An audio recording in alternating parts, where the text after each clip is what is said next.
अस्सलामु अलैकुम वरहमतुल्लाहि वबरकातुहु। अल्हम्दुलिल्लाहि रब्बिल आलमीन वस्सलातु वस्सलामु अला रसूलिल्लाहि व आलिहि व सहबिहि अजमाइन वमन तबिअहु व ताअहु बिद्दीनि इला यौमिद्दीन। கண்ணியத்திற்குரிய எல்லாம் வல்ல அல்லாஹுவின் நல்லடியார்களே, அல்லாஹுடைய பேருதவியால் வாரந்தோறும் வெள்ளிக்கிழமை மக்ரிபு தொழுகையை தொடர்ந்து மார்க்க ரீதியான செய்திகளை அறிந்து கொள்வதற்கான சொற்பொழிவு நிகழ்ச்சியை நாம் நடத்தி கொண்டு வந்த அடிப்படையில் இன்ஷா அல்லாஹ் இந்த வாரம் நபிகளார் காலத்தில் ரமலான் என்ற தலைப்பின் கீழ் ஒரு சில அடிப்படையான மார்க்க செய்திகளை உங்களுக்கு மத்தியில் நினைவுபடுத்தலாம் என நான் ஆசைப்படுகிறேன். ரமலான் என்ற மாதம் புனிதமானது, இறைவனுடைய அருள் பெற்ற மாதம். அந்த மாதத்தில் சொர்க்கத்தினுடைய கதவுகள் திறக்கப்படுகிறது, நரக கதவுகள் மூடப்படுகிறது, ஷைத்தான் விலங்கிடப்படுகிறான் என்றெல்லாம் ஏராளமான செய்திகளை நாம கேள்விப்பட்டிருப்போம். இப்போ ரமலானுடைய முக்கியத்துவத்தை நான் சொல்லி தான் உங்களுக்கு தெரியணுங்கிறது கிடையாது. நம்மள எல்லா மக்களுமே ரமலானுடைய முக்கியத்துவத்தை அறிந்துதான் வைத்திருக்கிறோம்.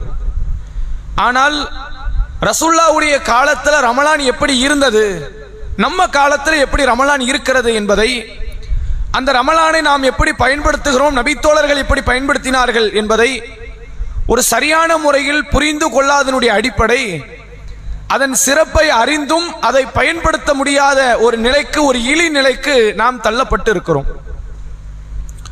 ஒரு காரியத்தினுடைய மகத்துவம் ஒருத்தனுக்கு தெரியல, அவன் பயன்படுத்தலைன்னா தப்பு கிடையாது. ஒரு போன் இருக்கு, இதுக்கு இவ்வளவு விஷயங்கள் இதுல செய்யலாம், இவ்வளவு பல நன்மைகள் இந்த போன்ல இருக்குதுன்னு ஒருத்தனுக்கு தெரியல, அவனுக்கு அதை பத்தி தெரியலங்கிறதுனால ஒண்ணுமே செய்யலன்னா பிரச்சனை இல்லை. எல்லாமே தெரியும், இதை கொண்டு இவ்வளவு பயன்பாடுகள் இருக்கிறது என்று தெரிந்தும் அந்த பயனை ஒருவன் பயன்படுத்தவில்லை என்றால் அது அவன் வாங்கி வியூஸ் இல்லை, தேவையற்ற ஒரு காரியம். ரமலானை பற்றிய நன்மைகளை பற்றி யாருக்கும் தெரியல, அதனால நம்ம ரமலானை பயன்படுத்தலைன்னா பிரச்சனை இல்லை. எல்லா நன்மைகளையும் நாம ஆலிம்களை விட அதிகமாக அறிந்து வைத்திருக்கிறோம். அவர் ஒரு தப்பு பண்ணிட்டா கூட நீங்க சொன்னது தப்பு, ரமலான் சம்பந்தம் அந்த ஹதீஸ் இப்படி கிடையாது, வானத்தின் வாசல்கள் திறக்கப்படும் வருது, அந்த செய்தி நீங்க சொல்லல அப்படின்னு ஒரு மார்க்க அறிஞர் பேசக்கூடிய கருத்தில் தவறு கண்டுபிடிக்கக்கூடிய அளவிற்கு அதன் மகத்துவத்தை, சிறப்பை அறிந்து வைத்திருக்கக்கூடிய மக்கள் ரசூலுல்லாஹ் காலத்தில் இந்த ரமலானை எப்படி பயன்படுத்தினார்கள், அனுபவித்தார்கள், நாம ஏன் அப்படி அனுபவிக்கல அப்படிங்கிற ஒரு எண்ணத்தில் யாரும் வருவது கிடையாது. இப்போ உள்ள கால ரமலான் நீங்க பாருங்க, ரமலான் வர்றதுக்கு முன்னாடி இந்த ஷாபான் மாசம் ஆரம்பிச்சாலே எல்லா பிள்ளைகளும் வெள்ளை அடிக்க ஆரம்பிச்சிருவாங்க. ரொம்ப முக்கியம். இதுல என்ன அவசியம் இருக்கு, இதனால ஏதாவது பிரச்சனை இருக்குதா? இந்த பள்ளிவாசலுக்கு அதுக்குன்னு திடீர்னு ஒரு 1.5 லட்சம் ரூபாய் செலவு பண்ணுவாங்க, பள்ளிவாசல் அப்படி புதுப்பிச்சிருவாங்க. அப்படி பள்ளிவாசலை புதுப்பிக்கக்கூடிய ஒரு காரியங்கள் இங்க நடக்கும். ரமலான் நெருங்கின ஒரு வாரம் தான் இருக்கு அப்படின்னா விறகுகள்லாம் வந்து பள்ளிவாசல இறங்கிரும், நோன்பு கஞ்சி காய்ச்சணும். அவங்களுடைய திட்டமிடலில் ஒவ்வொரு பள்ளியினுடைய நிர்வாகத்தின் திட்டமிடல்ல எது அடிப்படையா இருக்கும், இரவு தொழுகையோ அல்லது மார்க்க ரீதியான வழிகாட்டுதலோ, மக்களுக்கு இதையெல்லாம் சொல்லி மக்களை நன்மையின் பக்கம் அழைக்க வேண்டும் என்பதோ இல்லாமல் எப்படி மாறிடும், சகர் சாப்பாடு செய்யணும், நோன்பு கஞ்சி ஆக்கணும் அப்படிங்கிற ஒரு நிலைக்குள்ள போயிருவாங்க. அதை தாண்டி என்னெல்லாம் ஆகுனா இஃப்தாருடைய நிகழ்ச்சி ஏற்பாடு பண்ணணும், அதுக்கு இவ்வளவு பொருளாதாரத்தை திரட்டணும். இதுதான் பள்ளிவாசல்ல நடக்கக்கூடிய எல்லா பள்ளிவாசலும் இதான் நடக்குது. சரி, இதை தாண்டி பொதுமக்களாக இருக்கக்கூடியவர்கள் அவங்க என்ன செய்வாங்க அப்படின்னா, ரமலான் வர்றதுக்கு ஒரு வாரத்துக்கு முன்னாடி வீட்டை கிளீன் பண்ணுவாங்க. எதுக்கு, தொழ போறோமா? அவசியமே கிடையாது, சம்பந்தமே இருக்காது. இஸ்லாம் எப்போதுமே தூய்மையை பேண சொல்லுது. எப்போதுமே ஆடை தூய்மையா இருக்கணும், உள்ளம் தூய்மையா இருக்கணும், உடல் தூய்மையா இருக்கணும், இருக்கிற இடம் தூய்மையா இருக்கணும் மார்க்கம் சொல்லுது. இந்த ரமலான் வந்தா வீட்டை கிளீன் பண்ணுவாங்க. என்ன காரணம், என்ன எதுனே தெரியாது. வீட்டுல எதுவும் அதிகப்படியான தொழுகைகள் வணக்க வழிபாட்டில் ஈடுபட போறோமா, இந்த வீட்டெல்லாம் வந்து புதுசா அதை வந்து கழுவி விட்டு அடுத்து வந்து ஒரு லிஸ்ட் போடுவாங்க, பொருள் என்னெல்லாம் வாங்கணும் ரமலான்ல. ஏன்னா ரமலான் வந்ததுக்கு அப்புறம் பொருள் வாங்க முடியாதுல்ல, அதுக்கு முன்னாடி ஒரு லிஸ்ட் எல்லாம் போடுவாங்க. சரி, எல்லா லிஸ்டையும் வாங்கிட்டாங்கல்ல, ரமலான்ல எங்கேயும் வெளியே போக மாட்டாங்களா அப்படின்னா அந்த கடைசி 10 இருக்குல்ல, மார்க்கம் சொன்ன அதிக நன்மைகளை பெற்று தரக்கூடிய இரவுகளாக அந்த இரவு தான் கரெக்டா பிளான் போடுவாங்க. இன்னைக்கு 21வது இரவு இல்ல 23வது இரவுன்னு வைங்க, மகரிப்ல நோன்பை திறந்துட்டு கிளம்பிடுவாங்க, திருநெல்வேலிக்கு போங்க, புது ட்ரெஸ் வாங்கணும், பிள்ளைங்களுக்கு வாங்கணும் அப்படின்னு. புது ட்ரெஸ் வாங்குறது தப்பு கிடையாது. சில பேருடைய வீட்டில் மனைவிமார்களுக்கு குடும்பத்தாருக்கு கணவன்மார்கள் அப்பதான் ஊதியம் கொடுத்து விட்டுருப்பாங்க, அவங்க அப்பதான் வாங்க முடியும்.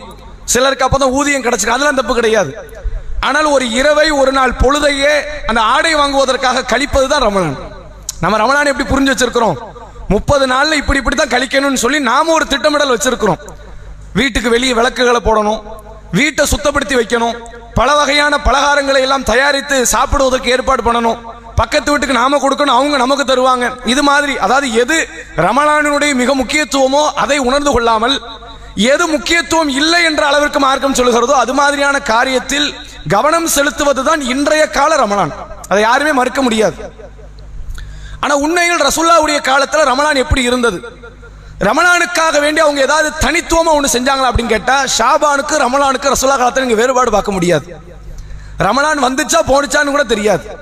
ரமலானுக்கு அங்க வெள்ளை அடிக்கிற வேலை கிடையாது, சஹர் சாப்பாடு செய்யற வேலை கிடையாது, இஃப்தார் நிகழ்ச்சி அங்க நடக்காது, ரமலானுக்கென்று தனித்துவமான பயானுங்க இருக்காது, ரமலானுக்கென்று எந்த விதமான வேறுபாடுகள் இருக்காது. ஏன் அப்படின்னா எல்லோருமே புரிந்து வைத்திருந்திருக்கிறார்கள், நாம தனிப்பட்ட முறையில் செய்யக்கூடிய அமல்கள், தனியாக செய்யக்கூடிய திக்ருகள், துவாக்கள், குர்ஆன் ஓதுவது, அது ஒவ்வொருத்தருடைய சூழ்நிலைகளுக்கு ஏற்றவாறு மாறும். சிலருக்கு காலையில வேலை இருக்கும், மத்தியானம் ஃப்ரீ, அவங்க மத்தியானம் அமல் செய்வாங்க. சிலருக்கு மாலை பொழுதாவது வேலை இருக்கும், அவங்க காலை வேளையில் அமல் செய்வாங்க. ஒவ்வொருத்தரும் தன்னுடைய சூழ்நிலைகளுக்கு ஏற்றவாறு, உடல்களுக்கு ஏற்றவாறு, உடல் ஆரோக்கியத்திற்கு ஏற்றவாறு அந்த அமல்களை அவர்கள் தங்களுக்கு தக்கவாறு அவர்கள் அமைத்துக் கொள்வதுதான் நபிகளாருடைய காலத்தில் இருந்த ரமலானினுடைய மிக அடித்தளம் என்பதை நம்ம தெரிந்து கொள்ள வேண்டும். இப்போ ஒவ்வொரு செய்தியா நீங்க பாருங்க, ரசூலுல்லாஹ் இந்த ரமலானுக்கு என்று கொடுத்த முக்கியத்துவத்தில் முதன்மையான முக்கியத்துவம் அப்படின்னா சஹருடைய சாப்பாடு. இதுக்கு ரசூலுல்லாஹ் ஒரு முக்கியத்துவம் கொடுத்திருக்கிறாங்க. என்ன முக்கியத்துவம், அதிகப்படியாக சாப்பிடணும் அப்படிங்கிறது கிடையாது. நமக்கு வந்து என்ன, சஹர் சாப்பாடுல மாமிசம் இறைச்சி இல்லைன்னா அன்னைக்கு சாப்பாடு ஓடாது.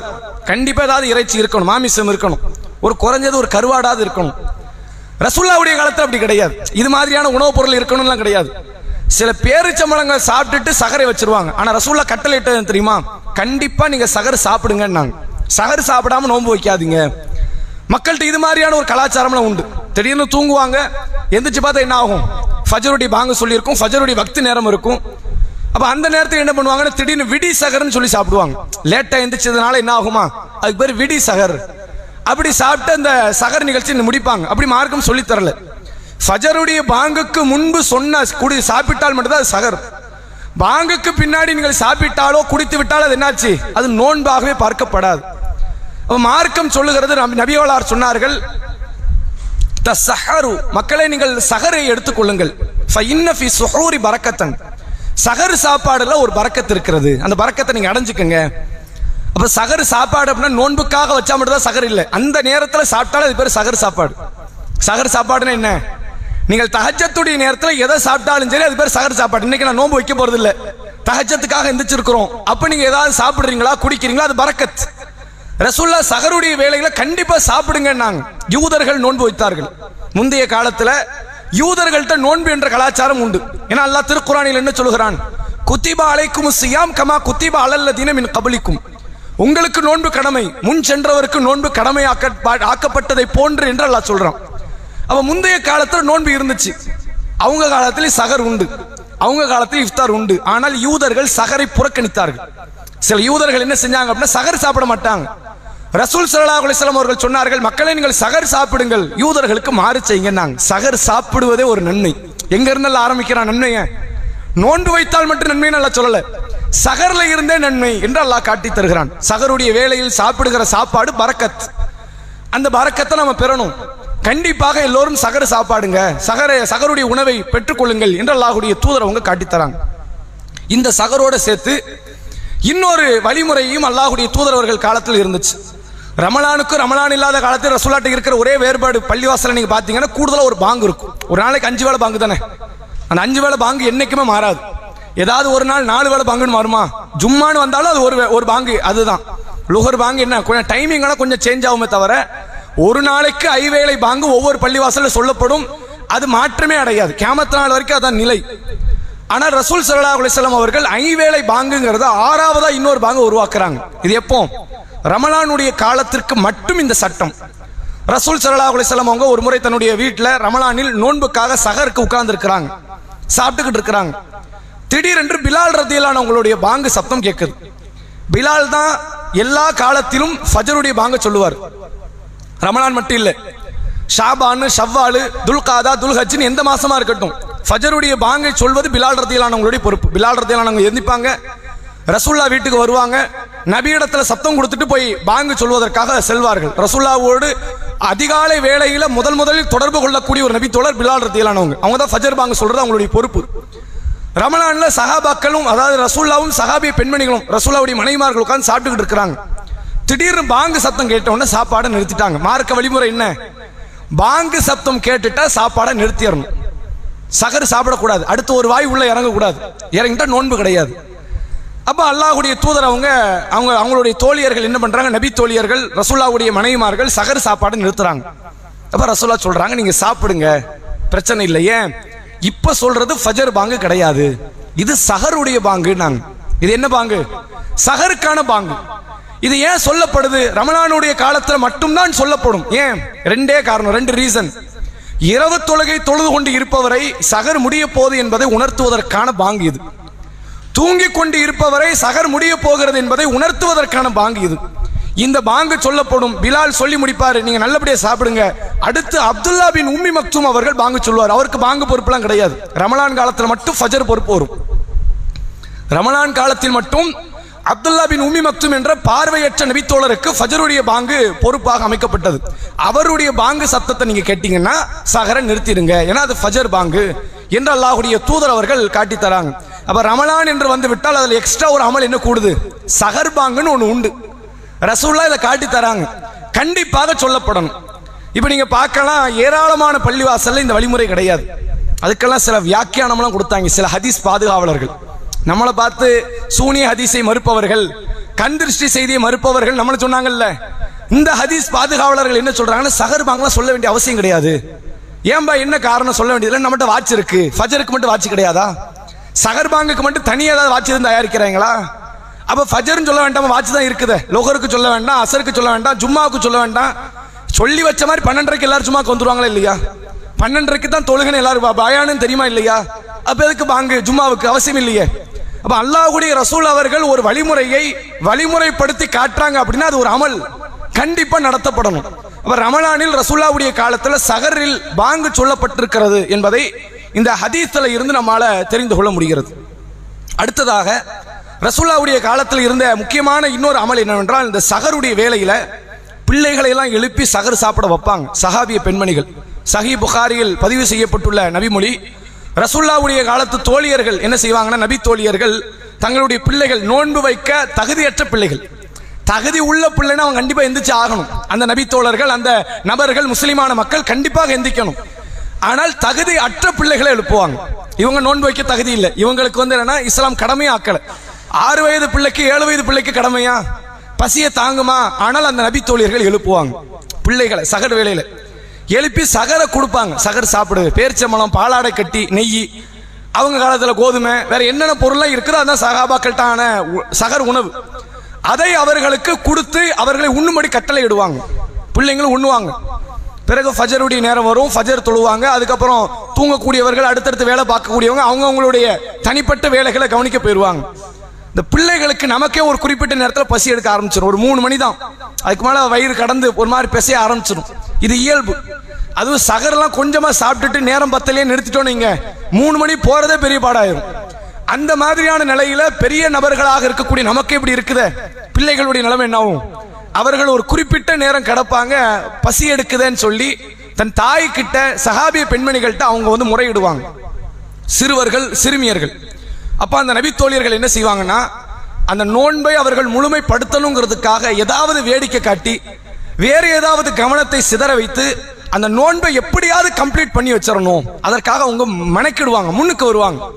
இதை ஏன் இந்த நபி தோழியர்கள் இவ்வளவு முயற்சி பண்றாங்க? கொஞ்சம் யோசிச்சு பாருங்க. பிள்ளைகளை டியூஷன் அனுப்ப நம்ம எவ்வளவு சிரமப்படுறோம். அவனை அனுப்பணுங்கிறதுக்காகவே அதுக்குன்னு ஒரு பெரமோன்னு வாங்கி வச்சுக்கணும். அவன் போய் ஆகணும், ஸ்கூலுக்கு போகணும், டியூஷனுக்கு போகணும்.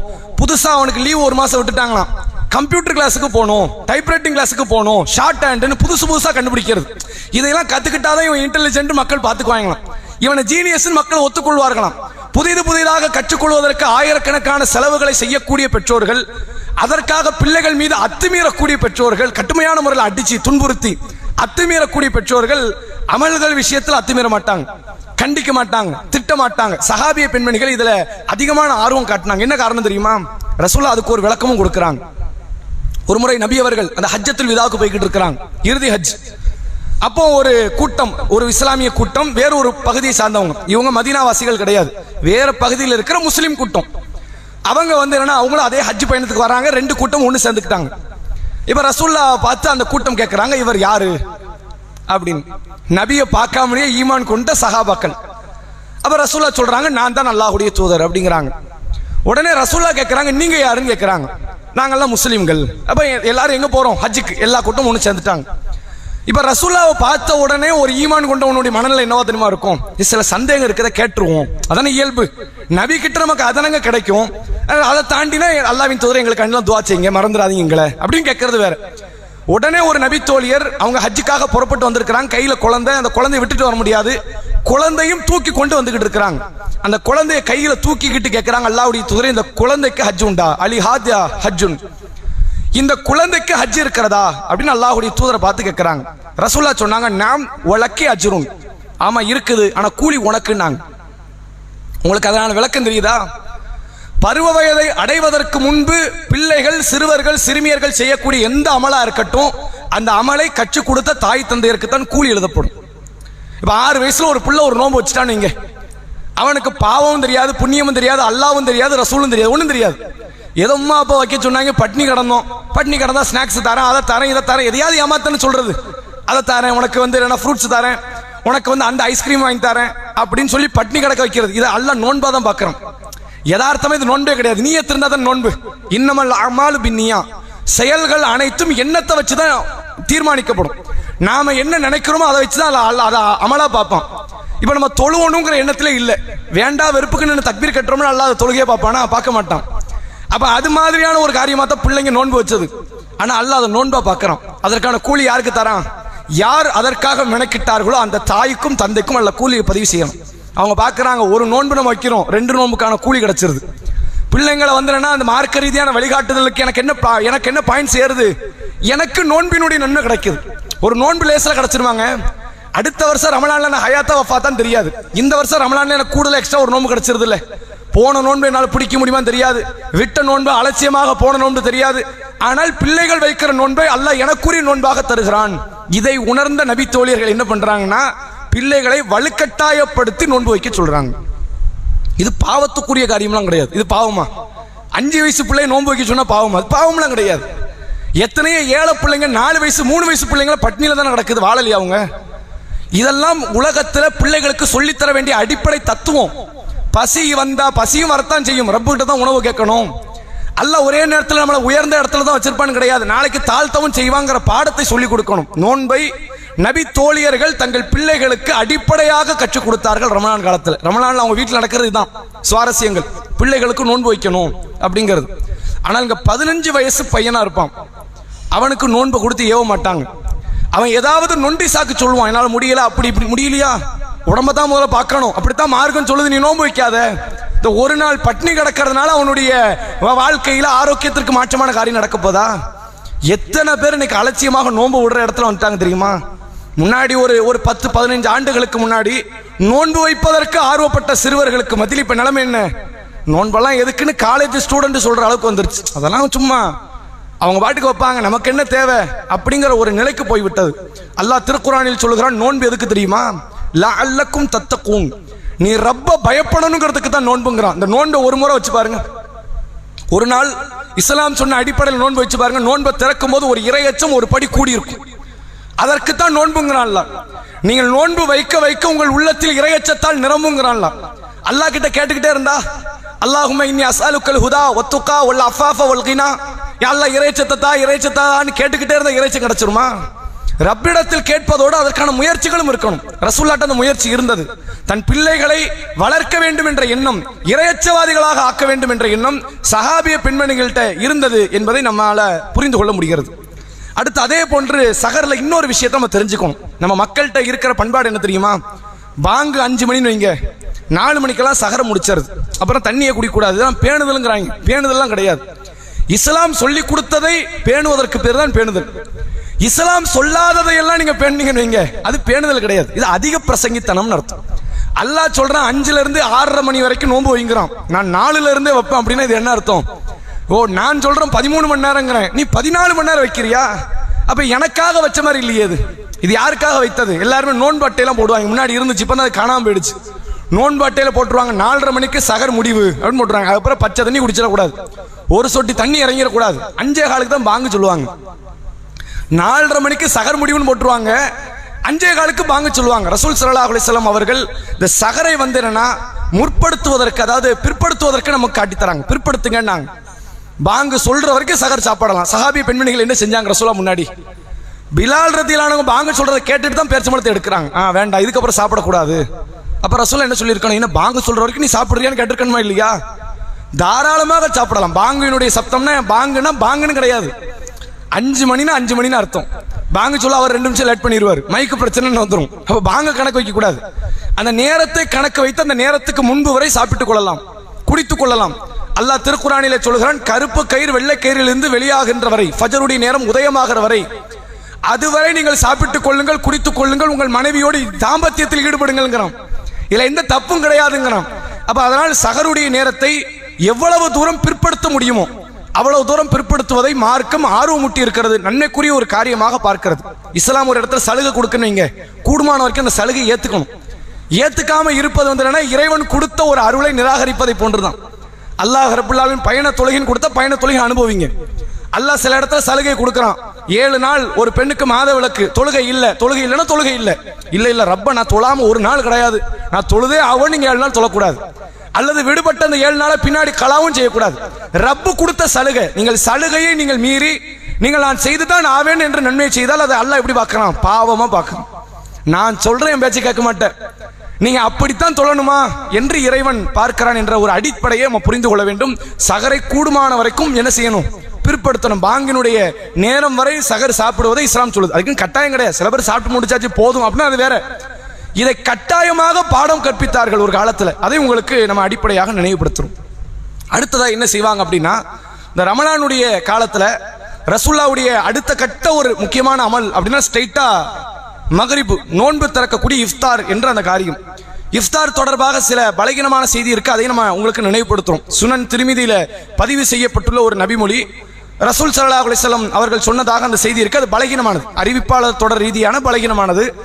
யார் ஒருவர் நோன்பு திறப்பதற்காக ஒருவருக்கு உதவி செய்கிறாரோ அவர் வைத்த நோன்பின் கூலியையும் இவர் பெற்றுக் கொள்கிறார் அப்படின்னு ஒரு செய்தி வருது. இது அறிவிப்பாளர் தொடர் பலகீனம், அதனால நன்னே கிடையாது நம்ம சொல்லல. இன்னொருத்தர் நோன்பு திறக்கிறார், பக்கத்து வீட்டில் ஒருத்தர் இருக்கிறாரு, அவர் ஏழையா இருக்கிறாரு, அவர் கொஞ்சம் பேரிச்சம்பழம் ஜூஸ் வேற வேற உணவு பண்டத்தெல்லாம் கொடுத்து நீங்க நோன்பு திறங்க இன்னைக்கு அப்படின்னு நீங்க கொடுக்குறீங்கன்னா அதுக்கு அல்ல பாவத்தையே தரப்போற, நன்மைதான். இந்த ஹதீஸ் பலகீனம், நன்மைக்குரிய காரியம் தானே தவிர இந்த ஹதீஸ் என்னது? இப்படி வரக்கூடிய இந்த சொற்றொடர்ல வரக்கூடிய ஹதீஸ், யார் ஒருவர் பிறருக்கு நோன்பு திறப்பதற்கு உதவி செய்கிறாரோ அவருக்கு அவருடைய நோன்பின் கூலியையும் சேர்த்து இவர் பெற்றுக் கொள்கிறார் என்று வரக்கூடிய அந்த ஹதீஸ் அறிவிப்பாளர் தொடர் ரீதியாக பலகீனம். இப்ப இந்த ஹதீஸ் அடிப்படையா வச்சுதான் இந்த நோன்பு திறப்பதற்கென்ற ஏராளமான பொருளாதாரங்கள் மக்கள் மத்தியில் அந்த செலவழிக்கப்படுகிறது. இது ஒரு நல்ல காரியம் தான், ஆனா இந்த ஹதீஸ் பலகீனம் என்பதை உங்களுக்கு நம்ம நினைவுபடுத்துறோம். ரசூலுல்லாஹ்வுடைய காலத்துல அந்த நோன்பு ரமலான் என்று வந்துவிட்டால் அடுத்த முக்கியமான ஒரு காரியம் இஃப்தார். இந்த இஃப்தாரை நீங்க பார்க்கணும், பல ஊர்களில் நடைமுறை என்ன அப்படின்னா கரெக்டா ஒரு 6:30 மணி பாங்குன்னு வைங்க, மகரிபுடைய நேரம்னு. 6:25க்கு வந்துட்டுனா இமாம் அவுது பில்லாஹி மினஷ் ஷைத்தானிர் ரஜீம் பிஸ்மில்லாஹிர் ரஹ்மானிர் ரஹீம் அல்ஹம்து சூரா ஆரம்பிப்பார். அல்ஹம்து சூரா ஓதி, சூரா யாசீனை ஓதி, சூரா தபாரக்க ஓதி, குல் வல்லாஹாவது குல்லது ரப்பின் ஃபலக்கு குல்லது ரப்பின் நாஸ்னு சொல்லி ஃபாத்திகாவை ஓதி முடிச்சிட்டு தான் அடுத்து என்ன ஆரம்பிப்பாரு? ஒரு பிரார்த்தனை ஆரம்பிப்பார். அல்லாஹும்ம லக்கஸம் தூ வபிக ஆமன்து வஅலைக தவக்கல்து அப்படிங்கிற ஒரு துவா. இது இந்த துவா ஆதாரப்பூர்வமான செய்தி கிடையாது. ஆதாரப்பூர்வமான, அதாவது இதுக்கான என்ன அர்த்தம் அப்படின்னா, யா அல்லாஹ் உனக்காக தான் நோன்பு வச்சேன், உன்னையே நான் ஈமான் கொண்டேன், உன் மீதே தவக்கல், உன்னையே நம்பி இருக்கிறேன், என் நோன்பை ஏத்துக்க, உன் ரிஸ்க கொண்டு தான் நோன்பு திறக்கிறேன் அப்படின்னு சொல்லி ஒரு துவா. இந்த துவா அறிவிப்பாளர் தொடர் ரீதியான பலகீனம், நம்ம செய்யக்கூடாது. பலகீனமான ஒரு செய்தியை கொண்டு அமல் செய்யக்கூடாது. ஆனா இதுல நம்ம கவனிக்க வேண்டிய இன்னொரு காரியம் என்ன தெரியுமா? அந்த துவா ஒரு பக்கம் விடுங்க, 30க்கு நோன்பு திறக்கிறது அப்படின்னா 40 வரைக்கும் இழுப்பாங்க டைமிங். அல்லாவுக்காக கூட ஒரு 10 நிமிஷம் பண்ணி கிடக்க மாட்டியா? அல்லாவுக்காக கிடக்கலாம், 10 வருஷம் கூட கிடக்கலாம். இப்ப கிடக்கிறது யாருக்காக? நீங்க வந்து என்னன்னா அந்த நீயத்துக்குரிய அந்த வார்த்தைகளை சொல்லுவதற்காக வேண்டி நீங்க டிலே பண்றீங்கன்னா இப்படி நோன்பை நம்ம பிற்படுத்துறோம். நீங்க இது பாவத்துக்குரிய காரியமா மார்க்கம் பார்க்குது. ரசூல் ஸல்லல்லாஹு அலைஹி வஸல்லம் அவர்கள் சொன்னார்கள், நோன்பு திறப்பதை முற்படுத்துங்கன்னாங்க. சகரை எப்படி பிற்படுத்தணுமோ நோன்பு திறக்கிறது என்ன முற்படுத்துங்கன்னா 5 மணிக்கு இல்லை, அசர்ல கிடையாது. டைம் வந்த உடனே நோன்பு திறந்தணும். அதை தாண்டி அங்கே எந்த வேலையும் கிடையாது. அங்கே போய் நின்றுக்கிட்டு தொழுவணும், இல்லை நான் முதல்ல ஒரு 2 ரக்காத் தொழுதுக்கிறேன்பா கிடையாது. கொஞ்ச நேரம் நான் துவா செஞ்சுட்டு வரேன் அல்லாஹ் கிட்ட, அல்லாஹ் என் நோன்பை ஏத்துக்க. சில பேர்லாம் நீங்க நோன்பு திறக்கிற நேரத்தில் பார்க்கலாம், அப்படி கண்ணீர் மல்க அல்லாஹ்ட்ட துவா செய்வாங்க. அங்க பாங்கெல்லாம் சொல்லியாச்சு, இகாமத்துக்கு ரெடியா இருப்பாங்க, இன்னும் எடுத்துக்க மாட்டார் பேரிச்சம்பழத்தை. ஏன்னா அவர் அப்படி துவால லயிச்சுட்டாராம். இந்த இடத்துல துவா கூட கூடாது. நோன்பு திறப்பதற்கான நேரம் வந்துட்டு அங்க திக்ர் கூடாது, துவா கூடாது, குர்ஆன் ஓதுறது கூடாது, தொழுவது கூடாது. முதல்ல நோன்பு திறப்பதை முற்படுத்துங்கள் என்று அல்லாஹ்வுடைய தூதர் அவர்கள் சொல்லிவிட்டு சொன்னாங்க. ரசூல் ஸல்லல்லாஹு அலைஹி வஸல்லம் அவர்கள் சொல்கிறார்கள், நோன்பு திறப்பதற்கு முற்படுத்தும் காலமெல்லாம் ஒரு அடியார் நன்மையிலே இருக்கிறார். அதான் நன்மைக்குரிய காரியம். நன்மைக்குரிய காரியம் என்ன? அங்க போய் வேற அமல் செய்யக்கூடாது, இங்க நீ நோன்பு தான் திறக்கணும். ரசூலுல்லாஹ் அதன் தொடர்ச்சியில இன்னொரு செய்தியை சொல்கிறார்கள், ஒரு அடியானுக்கு மிக பெரும் சந்தோஷத்துக்குரிய காரியம் 2. ஒரு ஈமான் கொண்டவனுக்கு மிகப்பெரிய சந்தோஷத்திற்குரிய காரியம் எத்தனை? 2 காரியம் இருக்கிறது. ஒன்று நோன்பு திறக்கும் போது. அப்ப நோன்பு திறக்கும் போது வேண்டா வெறுப்புகளாம் தரக்கூடாது, சந்தோஷமா தான் திறக்க சொல்லுது மார்க்கமே. ஐயோ அல்லாஹ்வுக்காக செய்த தியாகத்தை விடுறோமே அப்படிலாம் கிடையாது. அல்ஹம்துலில்லாஹ் படி ஒரு கடமையை முடிக்கிறோம், ஒரு அமலை பரிபூர்ணப்படுத்துறோம், முடிக்கும் போது ஒரு சந்தோஷம் இருக்கணும். அதே மார்க்கம் சொல்லுகிறது, நோன்பு திறக்கும் போது ஒரு அடியான் சந்தோஷப்படுவான். இது அவனுடைய வாழ்க்கையில முக்கியமான ஒரு சந்தோஷம். ஏன்? கம்ப்ளீட் ஆகுதுல. எந்த ஒரு மிஷனா இருந்தாலும் சரி கம்ப்ளீட் பண்ணும்போது தான் சந்தோஷம். பாதியிலே அறகுறையா விட்டுறக்கூடாது. அந்த மிஷனை கம்ப்ளீட் பண்ணிட்டோம் நீங்க, ஒரு சந்தோஷம். அப்படி நம்முடைய வேலையை முடிச்சிட்டோம், ப்ராப்பரா எடுத்தோம், ப்ராப்பரா முடிச்சாச்சு. அதனால ரசூலா சொல்கிறார்கள், ஈமான் கொண்டவர்களுக்கு அது ஒரு சந்தோஷம், மகிழ்ச்சிக்குரிய காரியம். 2வது என்ன தெரியுமா? இதே நோன்பாளிகள் நாளை மறுமையில் தன் ரப்பை சந்திக்கக்கூடிய நேரத்தில் அதிகமாக சந்தோஷப்படுவாங்க. நோன்பாளிகளை மகிழ்விக்கக்கூடிய காரியங்கள்ல 2 நாங்க ரசூலா. இந்த நோன்பாளியை மறுமையில சந்தோஷமா நிக்கிறாங்க அப்படின்னா அவங்களுக்கு கிடைக்கிற கிஃப்ட் அங்க தனி. இப்ப நாங்களாம் முக்கிய விஐபிப்பா அப்படின்னு நிப்பாங்க நோன்பாளிகள். நோன்பை வைக்காதவர்கள் இந்த நன்மை ஒரு காலத்தில் பெற்றுக்கொள்ள முடியாது. அதனால தான் அல்லாஹ்வுடைய தூதர் அவர்கள் சொன்னார்கள், நாளை மறுமையில் சொர்க்கத்திற்கென்று 8 வாசல்கள் அல்லாஹ் வைத்திருக்கிறான். நரகத்துக்கு 7 வாசல், சொர்க்கத்திற்கு 8 வாசல். இந்த 8 வாசல்ல ஒவ்வொரு அமலுக்குரியவர்கள் மட்டும்தான் அந்த வாசல் வழியாக நுழைவிக்கப்படுவார்கள். தொழுகைக்கு, சதக்காவுக்கு, ஜிஹாதுக்கு என்று தனித்தனி வாசல்கள். அதுல ஒரு வாசல் ரையான் என்று அழைக்கப்படக்கூடிய யுகால லஹு ரையான் நாங்க ரசூலுல்லாஹ். அதற்கு ரையான் என்று தான் சொல்லப்படும். அந்த ரையான் என்ற வாசல் வழியாக வானவர்கள் கதவை திறப்பாங்க. உள்ள இருக்கிறவர், உள்ளதான் செக்யூரிட்டி நிக்கிறாங்க, கதவை திறப்பாங்க. திறந்து சொல்வார்கள், ஐன சாயிமூன், நோன்பாளிகள் எங்கேன்னு கூப்பிடுவார். நான் நிறைய தொழுது இருக்கிறேன், நீங்க தொழுதீங்கன்னா சொர்க்கம் வந்துருச்சுன்னா நீங்க அந்த கதவு வழியா போங்கன்றுவாங்க. இது விஐபிக்கான இடம். அந்த கதவுக்கான அளவுகோல் என்ன? நோன்பு வைத்தவர்கள் மட்டும்தான் இந்த கதவு வழியா வரணும். நீங்கள் ஜிஹாதே செய்திருக்கலாம், நீங்கள் ஷஹீதே ஆகியிருக்கலாம், ஹஜ் செய்திருக்கலாம், நீங்க எவ்வளவு அமல் செஞ்சிருக்கலாம், அதுக்கெல்லாம் உங்களுக்கு வேற வேற கதவு வழியா நீங்க உள்ள வந்துடலாம், அது வேற. இந்த கதவு நோன்பாளிகளுக்கு மட்டும்தான். அவங்களை தாண்டி வேற யாரும் இந்த கதவு வழியாக உள்ளே நுழைவிக்கப்பட மாட்டார்கள் என்று அந்த வானவர் அழைத்து நோன்பாளிகளை மட்டும் அடையாளம் கண்டு உள்ள அனுப்புவார்கள் என்ற செய்தியை பார்க்க முடிகிறது. நல்ல பாருங்க, ஒரு முக்கியமான ஒரு இடத்துக்கு போறோம், ஒரு ஃபங்க்ஷன், அது ஏதோ ஒரு நிகழ்ச்சி, ஒரு திறப்பு விழா அல்லது என்னன்னா ஒரு புதுமனை புகு விழா, ஏதோ ஒரு காரியம் மார்க்கம் அனுமதிச்சதை நம்ம சொல்றோம். நம்ம என்ன முக்கியமான விஷயம் சொல்லிட்டு ஒரு பெரிய கிராண்டான திருமணத்தை நம்ம சொல்ல முடியாது, அது மார்க்கம் அனுமதிச்சது இல்லை. மார்க்கம் அனுமதிய அதாவது மார்க்கம் எதை நமக்கு காட்டி தந்ததோ அப்படிப்பட்ட ஒரு நிகழ்ச்சி ஒன்று நடக்குது. அந்த நிகழ்ச்சிக்கு பல பேர் போறோம். போகிற இடத்துல நம்மளை மட்டும் தள்ளி விடுறாங்க, நீங்க கொஞ்சம் தள்ளி நில்லுங்க, கொஞ்சம் தள்ளி நில்லுங்க. இந்த முக்கியஸ்தர்கள்லாம் வராங்க அப்படின்னா அந்த இடத்துல நாமும் ஒரு நபராக இருந்தால் அந்த முக்கியஸ்தர்கள் அது எவ்வளவு பெரிய ஒரு கிரேடு உயர்ந்தது. அல்லாஹ் நாளை மறுமையில் அந்த நோன்புக்குரியவர்களை சொர்க்கத்தில் அனுப்புவான் என்ற செய்தியையும் இங்கிருந்து பார்க்க முடிகிறது. இப்ப இதில் நம்ம புரிஞ்சுக்க வேண்டியது என்னன்னா, நோன்பு திறப்பது சந்தோஷத்துக்குரிய ஒரு காரியம், அது வருத்தத்துக்குரியது இல்லை. அமல் முடியுதுன்னு பார்க்க கூடாது, அல்ஹம்துலில்லாஹ் முடியுதுன்னு நினைக்கிறோம். நல்ல பாருங்க, ரமலான் ஆரம்பிக்கிற முன்னாடியே பெருநாள், முடிஞ்சதுக்கு அப்புறம் பெருநாளா? பெருநாள் எப்போ? முடிஞ்சதுக்கு அப்புறம். அமலை முடிச்சிட்டோம், அல்ஹம்துலில்லாஹ், ஒரு அமலை பெர்ஃபெக்ட்டா முடிச்சிட்டோம். இப்போ பெருநாளுக்கு போங்கன்னு இஸ்லாம் காட்டி தருது. ரமலான் முடியுதுன்னு ஏன் வருத்தப்படுற? நல்லபடியா முடிச்சிட்டோம்னு சொல்லி சந்தோஷப்படு. இங்க என்னெல்லாம் கற்றுக்கொண்டாயோ, என்னவெல்லாம் இறையச்சத்தை பேணுதலை நீ கற்றுக்கொண்டாயோ அதை உன் வாழ்நாள் முழுக்க செலுத்து. ரமலானுக்கு முன்னாடி பெருநாள் இஸ்லாம் வைக்கல. பெருநாள் எதுக்கு? இந்த பெருநாள் தெரியுமா உங்களுக்கு? அல்லாஹ் ரமலானை கொடுக்க போறான் தான் பெருநாள், அப்படி இல்லை. எதுக்கு இந்த பெருநாள் தெரியுமா? நீங்க ரமலானை பெர்ஃபெக்ட்டா முடிச்சிட்டீங்க, ஒரு காரியத்தை நல்ல முறையில் நடத்தி முடித்ததுனால கூலி எல்லாம் பின்னாடி தரான், பெருநாள் தினமாக அல்லாஹ் ரப்புல் ஆலமீன் ஆக்கி இருக்கிறான். அப்ப நன்றாக தெரிந்து கொள்ளுங்கள், நோன்பு திறப்பது என்பது மகிழ்ச்சிக்குரிய ஒரு காரியம். இந்த அடிப்படையை நாம தெரிந்து கொள்ள வேண்டும். இது ஒரு விஷயம். அடுத்து என்ன அப்படின்னா, முக்கியமான ஒரு காரியம் அமல்கள். ரசூலுல்லாஹ்வுடைய காலத்துல அமலுக்கு இந்த சகர் இஃப்தாரை தாண்டி அங்கே எதுவுமே கிடையாது. நோம்புல வேற ஏதாவது ஒரு தனி இம்பார்ட்டன்ஸ் ஏதாவது உண்டா? சகர்னு உண்டு, இஃப்தார் ஒன்று. ரசூலா காலத்து சாப்பாடு முறைன்னு தெரிஞ்சுக்கங்க. அரபியர்கள்ட்ட இருந்து ஒரு அடிப்படை சாப்பாடு முறை, அவங்கள்ட்ட 2 வேளை உணவு மட்டும் தான் உண்டு. 3 வேளை உணவுங்கிறது அவங்கள்ட்ட கிடையாது. இப்போ அது அவசியம் ஆயிடுச்சு. அதனால நம்மளும் எப்படி என்ன பண்ணி நினைப்போம், 2 வேளை உணவுன்னு பேரக்கூடாது, 3 வேளை தான் இப்போ அவசியம். ஏன்னா இப்போ இருக்கிறது வந்து என்னன்னா எல்லாருடைய ஆரோக்கியமும் குறைபாடு வந்துருச்சு. தெரிஞ்சோ தெரியாமலோ ஆரோக்கிய குறைபாடு ஏற்பட்டதுனால breakfast compulsory, lunch compulsory, dinner compulsory. நீங்க இதில் ஏதாவது ஒரு உணவு விட்டீங்கன்னா பிரச்சனை, உங்களுக்கு உடலை கடுமையான முறையில் தாக்கம் ஏற்படுத்திடும். இல்லை நான் இனிமேல் வந்து மத்தியானம் சாப்பிட மாட்டேன் அப்படின்னு முடிவெடுக்கிறீங்க, நீங்க அல்சரில் கொண்டு போய் வச்சிரும், ஏதாவது ஒரு நோயை கொடுத்துரும். அப்போ ரசூலா காலத்தில் இருந்தாங்களே, ஆரோக்கியமான உடல் அமைப்பில் இருந்தாங்க. 2 உணவு உங்களுக்கு போதுமானதாக இருந்துச்சு. ஒன்று லுகருக்கு முன்னாடி சாப்பிட்ற ஒரு வேளை, லுகருக்கு பின்னாடிலாம் கிடையாது, முன்னாடி. இன்னொன்று மகரிப்புக்கு பின்னாடி சாப்பிட்ற ஒரு வேளை. இந்த 2 வேளை உணவு தான் ரசூல்லாவுடைய காலத்தில் இருந்த ஒரே உணவு முறை. இது தாண்டி கிடையாது. அதனால தான் நீங்க ஒரு ஹதீஸ் பார்க்கலாம், உணவு ரெடியாக இருக்கும் பொழுது பாங்கு இக்காமத்து சொல்லப்பட்டால் நீங்கள் தொழுகைக்கு வராதீங்க, சாப்பிடுங்க. நாங்கள் எந்த சாப்பாடு? அது மகரிப்புக்கான சாப்பாடு. மகரிப் முடிச்சுட்டு போய் சாப்பிடுவாங்க. சில பேர் வீட்டில் எப்படி ஆகுனா, சாப்பாடு ரெடி ஆயிரும், மகரிப்புக்கு இக்காமத்து வரும், சாப்பிட்டுட்டு வா அப்படின்னு அல்லாஹ்வுடைய தூதர் அவங்க காட்டி தராங்க.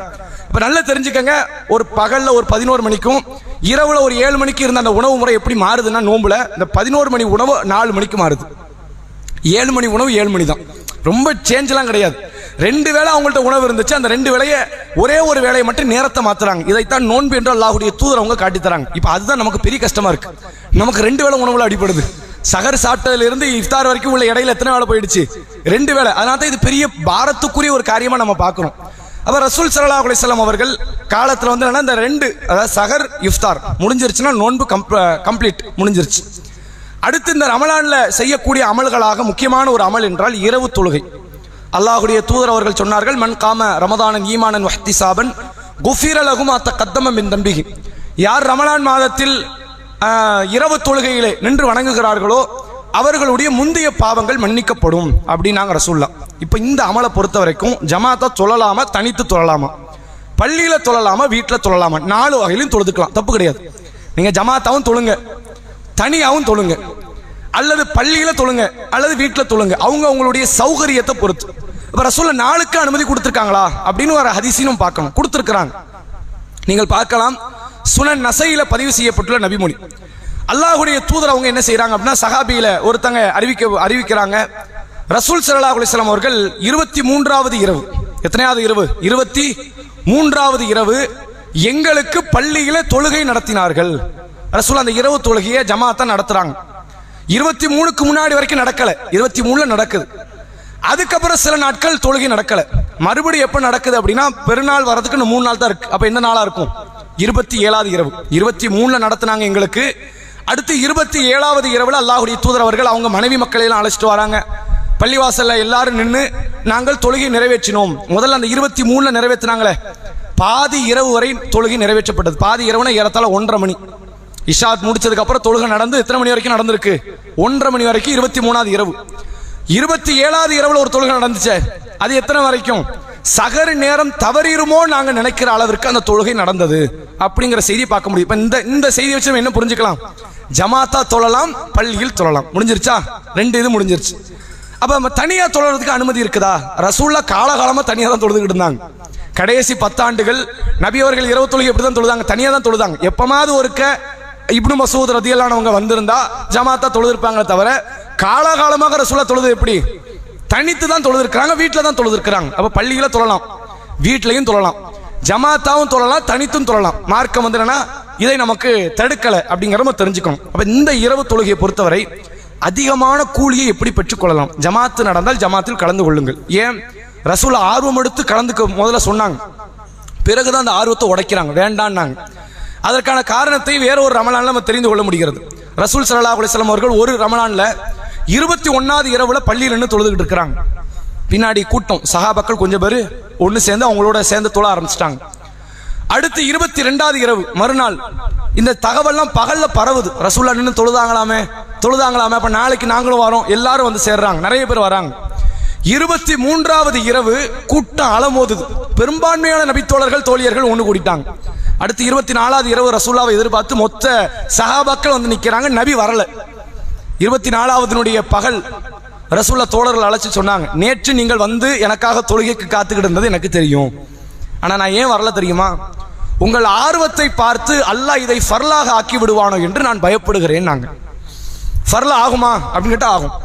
எப்போ ஆகும்? நபி ஹயாத்தா இருக்கிற வரைக்கும் தான் ஒரு காரியம் ஃபர்லு சுன்னத்து நஃபில் எதுவாக இருந்தாலும் சரி, நபி ஹயாத்தா இருக்கிற வரைக்கும். நபி மௌத்தாயிட்டாங்கன்னா இனிமேலும் ஒன்று நடக்குமா? இப்போ ஊரில் உள்ள எல்லாருமே ஃபஜருடைய முன் சுன்னத்தை தொழுகிறாங்க. அப்போ இவ்வளோ ஆர்வம் மட்டும் உலகம் முழுக்க தொழுகிறாங்களே, ஃபஜர் முன் சுன்னத்து ஃபர்ல் அப்படின்னு அல்ல யாரை வச்சு சொல்லுவான்? அப்போ ஒரு காரியம் ஃபர்லாக இனி ஆகுமான்னு கேட்டால் ஆகாது. தூதரை எடுத்துட்டானாலே வகை செய்தி முடிஞ்சிருச்சுன்னு அர்த்தம். ரசூலா பயந்தது எதுக்கு? நான் ஹயாத்தாக இருக்கிற வரை இந்த இரவு தொழுகையை ஜமாத்தா தொழுவது ரசூலா கடைசி விரும்பல. ஆரம்பத்தில் விரும்பின ரசூலா என்ன பண்ணிட்டாங்க? பிற்காலத்தில் விரும்பல.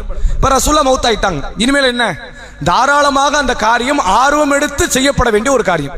அதனால தான் உலகம் முழுக்க பள்ளிவாசல்களை இந்த காரியத்தை இன்றளவிற்கும் ஜமாத்தோட நடத்துறாங்க. இது முக்கியமான ஒரு அமல். என்னால் பள்ளிக்கு வர முடியல, என்னுடைய வியாபாரம், என்னுடைய குடும்ப சூழ்நிலை, பிள்ளைகளுடைய கரைச்சல் அப்படிலாம் இருந்ததுன்னா அதையும் ஒரு பாசிட்டிவா எடுத்துக்கங்க. பள்ளிக்கு வர முடியலையா, தனித்து தொழுங்கள். அதுலேயும் ஒரு தனி நன்மை இருக்கு. என்ன காரணம்? நீங்க விரும்பின அளவுக்கு சுஜூது பண்ணலாம், நீங்கள் விரும்பின அளவுக்கு ருக்கு செய்யலாம், நீங்கள் விரும்பின அளவுக்கு நிலையில நிற்கலாம். நம்ம முடியணும் அப்படின்னு அவசியம் கிடையாது. நம்ம எவ்வளவு நாள் தொழுதுக்கலாம்.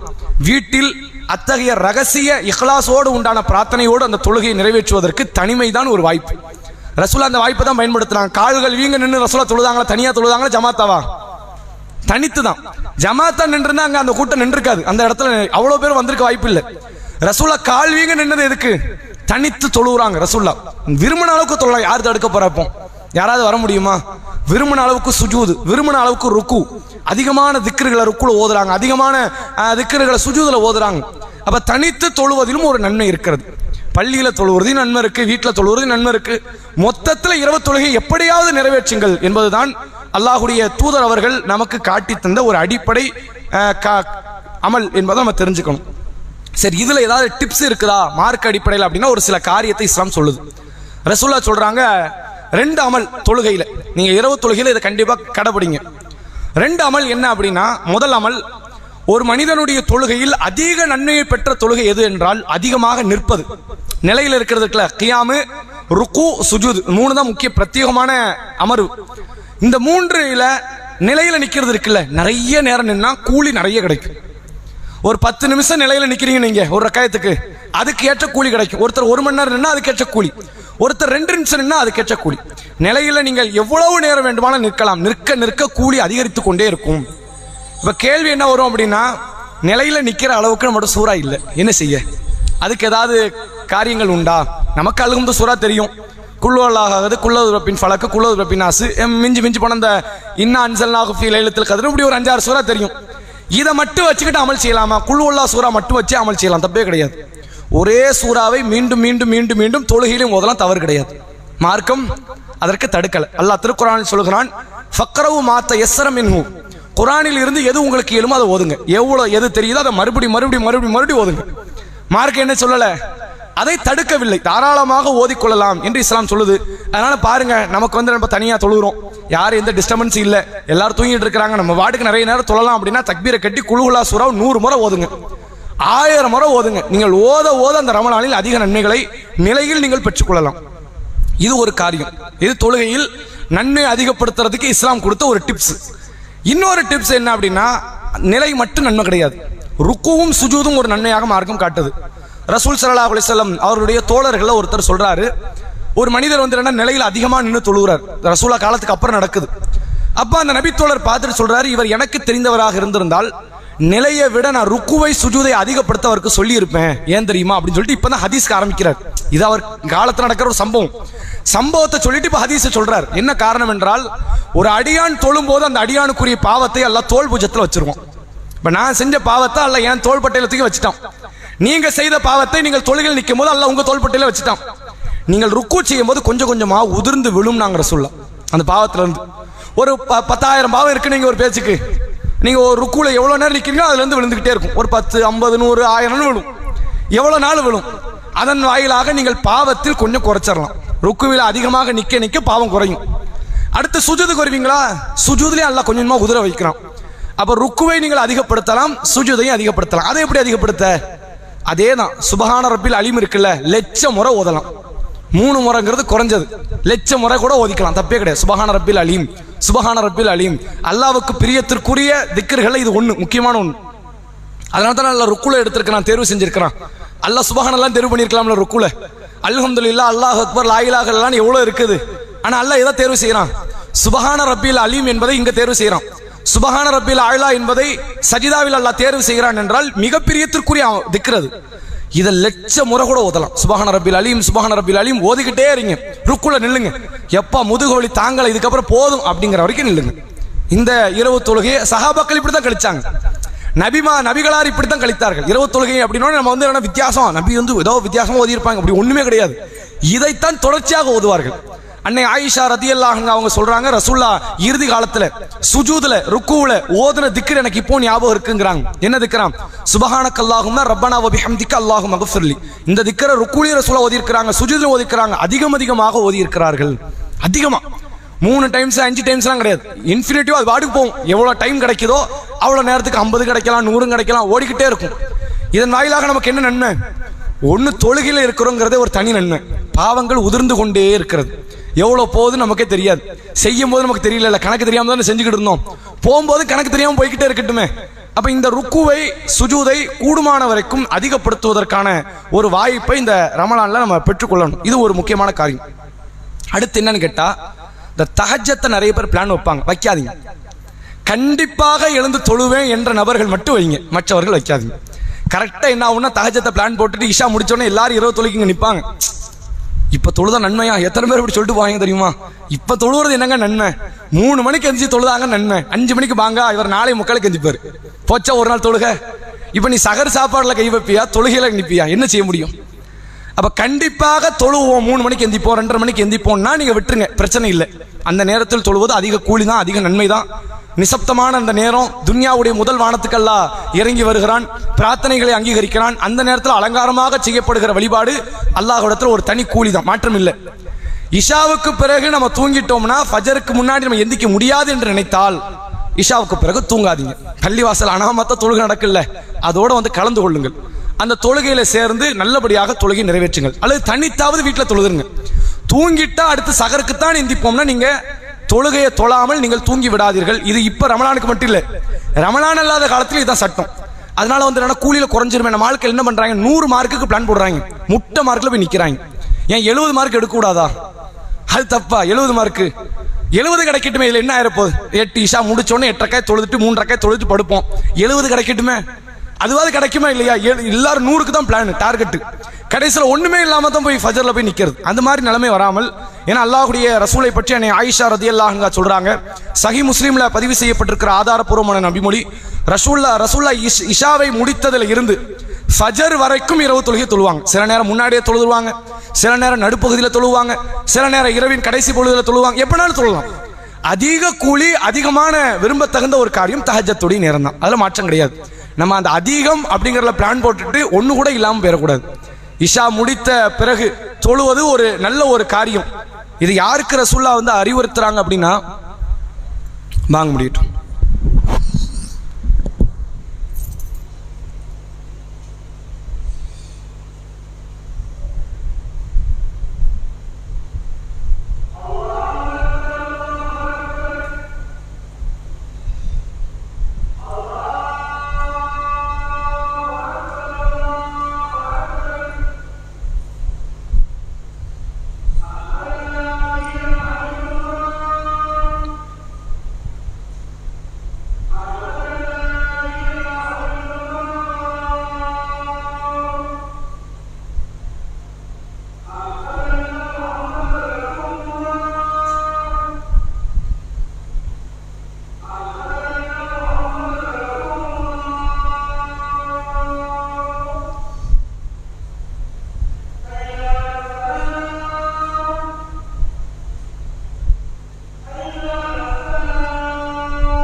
புரியல.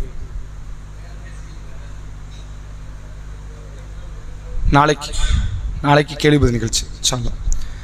ரசூல் ஸல்லல்லாஹு அலைஹி வஸல்லம் அவர்கள் அபூ ஹுரைரா ரதியல்லாஹு அவர்களுக்கு ஒரு 3 அறிவுரையை கொடுக்குறாங்க. பிற்காலத்தில் அபூ ஹுரைரா ரதியல்லாஹு அந்த அறிவுரை சொல்லும் பொழுது, என் தோழர் அல்லாஹ்வுடைய தூதர் அவர்கள் 3 அறிவுரை தந்தார்கள் அப்படிங்கிறாங்க. என்ன அறிவுரை என்றால், மாதம் ஒரு 3 நோன்பு வச்சிருங்க. எல்லா பிறை, ஷாபானு, ஷவ்வாலு, துல்காதா, துல்ஹஜ்ஜி, வேற எந்தெந்த மாதங்கள் எல்லாம் வருகிறதோ அந்த மாதத்துக்கு எத்தனை ஒரு 3 நோன்பு. அதில் குறிப்பாக ரசூலுல்லாஹ் குறிப்பிட்டு சொன்னது 13, 14, 15 பிறை கணக்கில் அப்படி வைங்க அப்படின்னு அல்லாஹ்வுடைய தூதர் அவங்க காட்டி தராங்க. அடுத்து என்றைக்குமே லுகா தொழுகையில் குறைஞ்சது ஒரு 2 ரக்காயத் லுகா தொழுகை அதை தொழுதுங்க. மூன்றாவதாக தூங்குவதற்கு முன்பு வித்திரை முடிச்சிருங்கன்னாங்க. இது யாருக்கு சொன்னது? ரசூலுல்லாஹ்வே சொல்லிட்டு ரசூலுல்லாஹ் எந்திரிச்சு தொழலாமா? அப்ப யாரால் எந்திரிக்க முடியாது என்ற இடத்துல இருக்கிறீங்களோ அவங்க தூங்குறதுக்கு முன்னாடி வித்திரை முடிச்சிருங்க. எந்திரிக்க முடியும், கண்டிப்பா எந்திரிச்சிருவோம் அப்படின்னா நீங்க பிறகு இரவினுடைய கடைசி நேரத்தில் நீங்கள் வித்திரை தொழுங்கள் என்பதை காட்டி தராங்க. ஒரு நபி தோழருக்கு ரசூலுல்லாஹ் கொடுத்த அட்வைஸ் என்ன? இஷா முடிஞ்சுதா, இரவு தொழுகை முடிச்சு வித்திரை தொழுது தூங்குங்க, அதுக்கு முன்னாடி தூங்கிடாதீங்க அப்படின்னு தான் காட்டி தராங்க. அப்ப அதனால் நம்ம பலகீனமான ஆட்கள் தான். அதனால் தஹஜ்ஜத்தை கண்டிப்பாக தொழக்கூடியவர்கள் நீங்க விட்டுருங்க, பிரச்சனை இல்லை. தொழுவோமான்னு சந்தேகம் இருந்ததுனால நீங்க இப்ப தொழுதுருங்க. சரி, அப்ப தஹஜ்ஜத்துல எந்திரிச்சிட்டா என்ன செய்ய? இப்ப தொழுதுட்டோம், இஷா முடிச்சுட்டு எழுந்து விட்டால் என்ன செய்வது அப்படின்னா, நீங்கள் எழுந்து விட்டால் கூடுதலான நஃபீலை தொழலாம். அதற்கு மார்க்கத்தில் அனுமதி இருக்கு. ரசூல் ஸல்லல்லாஹு அலைஹி வஸல்லம் அவங்க இரவு தொழுகை தொழுகிறாங்க, வித்திரை தொழுதுட்டு தூங்குறாங்க. பிறகு ஃபஜருடைய பாங்குக்கு முன்னாடி எந்திக்கிறாங்க. ரசூலுல்லாஹ் 2 ரக்காய் தொழுகிறாங்க. ஃபஜர் பாங்கு சொன்ன பிறகு 2 ரக்காய் தொழுகிறாங்க. பாங்குக்கு அப்புறம் தொழுது சுன்னத்து, பாங்குக்கு முன்னாடி தொழுது நஃபீலான தொழுகை. அப்ப மார்க்கம் என்ன சொல்லி தருதுன்னா, வித்திரை இரவினுடைய கடைசி தொழுகையாக ஆக்குவதை மார்க்கம் ஆர்வமூட்டி இருக்கு. அதற்கு என்ன அதிகப்படியான அதை ஒரு சுண்ணாவாக மார்க்கம் காட்டுது. சரி, சில நேரத்தில் எந்திரிச்சிட்டோம் அப்படின்னா தொழக்கூடாதுன்னு மார்க்கம் சொல்லலை. தாராளமாக தொழுதுக்கலாம் நஃபீலான தொழுகைகளை. அந்த நேரத்தில் தொழுது அல்லாஹ்விடத்தில் துஆ செய்து கொள்ளலாம் என்பதையும் மார்க்கம் காட்டி தருது. ஆனால் ஒரு இரவுக்கு 2 வித்திரு கிடையாது. இஷா முடிஞ்சதுக்கு அப்புறம் இரவு தொழுகை தொழுதும் ஒரு வித்திரு தொழுதாச்சு. காலையில் எழுந்திரிச்சு ஒரு 4 ரக்காய் தொழுதும் வித்திரு தொழலாமான்னு கேட்டால் தொழக்கூடாது. ஒரு இரவுக்கு ஒரு வித்திரு தான். ஒரு வித்திரு முடிஞ்சிட்டுனா இன்னும் அடுத்த வித்திரு அடுத்த இரவில் மட்டும் தான் தொழ முடியும். அந்த ஒரு அடிப்படையை நம்ம தெரிஞ்சுக்கணும். அப்ப ரசூலுல்லாஹ்வுடைய காலத்தில் பிரத்யேகமாக இருந்த அமல் என்னதான்? நோன்பு, இரவு தொழுகை. இதை தாண்டி கூடுதல் என்ன செய்வாங்க அப்படின்னா, அவங்க தனிப்பட்ட முறையில் குர்ஆனை ஓதுவார்கள், திக்ர் செய்வாங்க, துஆக்கள் செய்வாங்க. அதுல குறிப்பாக சதக்காவுக்கு ஒரு தனி முக்கியத்துவத்தை ரசூலுல்லாஹ் கொடுப்பாங்க. சஹீஹ் புகாரினுடைய முதல் பாகத்தில் பதிவு செய்யப்பட்டிருக்கிற ஆதாரபூர்வமான நபிமொழி, அல்லாஹ்வுடைய தூதர் அவர்கள் ரமலான் அல்லாத காலத்தில் காற்றை விட வேகமாக தர்மம் செய்வாங்க. காற்று எப்படி அடிக்குதோ அதை விட வேகமாக ரசூலுல்லாஹ் என்ன பண்ணுவாங்களா, தர்மம் பண்ணுவாங்க. யாருக்கெல்லாம் இல்லையோ இருக்கிறவனுக்கு தூக்கி கொடுப்பாங்க. இருக்கிறவன் இல்லாதவன், கேட்கிறவன் கேட்காதவன், யாரெல்லாம் இருக்கிறார்களோ எல்லாருக்கும் அள்ளி அள்ளி கொடுப்பது நபியினுடைய பழக்கம். ரமலான் என்று வந்துவிட்டால் புயல் காற்றை விட வேகமாக ரசூலுல்லாஹ் தர்மம் பண்ணுவாங்க. புயல் காத்து எப்படி அடிக்கும், அதை விட அதிகமாக என்னென்ன இருக்குதோ எல்லாத்தையும் தூக்கி தூக்கி கொடுத்துறணும். கையில் ஒரு பேர்ச்சம்பளம் இருந்தாலும் கொடுத்துறணும். என்ன பொருள், ஒரு ட்ரெஸ் போட்டிருக்கோம் தூக்கி கழட்டி கொடுத்துருவாங்க. எந்தெந்த பொருளை எல்லாம் கொடுக்க முடியுமோ கொடுத்துருவாங்க. ஏன்னா ரசூலுல்லாஹ் புரிந்து வைத்திருந்தார்கள், இங்க நான் இதை வச்சு அனுபவிக்கிறது சொற்ப காலம், அதை அனுபவிப்போமாங்கிறதே ஒரு சந்தேகத்துக்குரியது. கேரண்டி கிடையாது. இல்லை, நம்ம வாங்குற மிக்சிக்கு கிரைண்டருக்குலாம் கேரண்டி வாரண்டி உண்டு. நமக்கு உண்டா? நம்ம வச்சிருக்கிற பொருளுக்கு ரப்ப ஏதாவது கேரண்டி கொடுத்துருக்கானா? நீ கண்டிப்பாக 10 ஆண்டுகள் உன் வீட்டில் நீ வசிப்ப அப்படின்னு நல்லா சொல்லியிருக்கானா? கிடையாது. அப்ப கேரண்டி இல்லைங்கிறத ரசூலுல்லாஹ் தத்துரூபம் புரிஞ்சு வச்சிருந்தாங்க. அப்ப கேரண்டி உள்ள உலகத்துக்காக வேண்டி அதை கொடுத்துட்டாங்க. அது கேரண்டி இருக்கு. கண்டிப்பா அல்லாஹ் வாக்குறுதி கொடுக்குறான், ஹாலிதன் ஃபீஹா அபதன், இங்க நிரந்தரமா நீ இருப்பேன்ட்டான். உன்னை ஒரு காலத்திலேயே சொர்க்கத்தை விட்டு நான் வெளியே அனுப்ப மாட்டேன்ட்டான். அது கேரண்டி உள்ளது. ரப்பு கொடுக்குற கேரண்டி. உலகத்தில் இவன் கொடுக்குற கேரண்டியே கரெக்டா கேரண்டி காலம் வரைக்கும் நல்லா இருந்தது. ரப்பு கொடுக்குற கேரண்டி எப்படி இருக்கும்? அந்த கேரண்டிக்காக வேண்டி அல்லாஹ்வுடைய ரசூல் அவங்க அந்த துன்யாவினுடைய எல்லாத்தையும் தூக்கி கொடுக்க முன் வந்தாங்க, குறிப்பா ரமலானுடைய நேரம். அப்ப அதனால் சதக்காவுக்கு ஒரு தனி இடத்தை இந்த ரமலான்ல நீங்க கொடுங்க. சதக்கா கொடுக்க ஒண்ணுமே இல்லையே, பொய்யெல்லாம் சொல்லவே கூடாது. வீட்டில் அவ்வளோ ட்ரெஸ் இருக்கும்.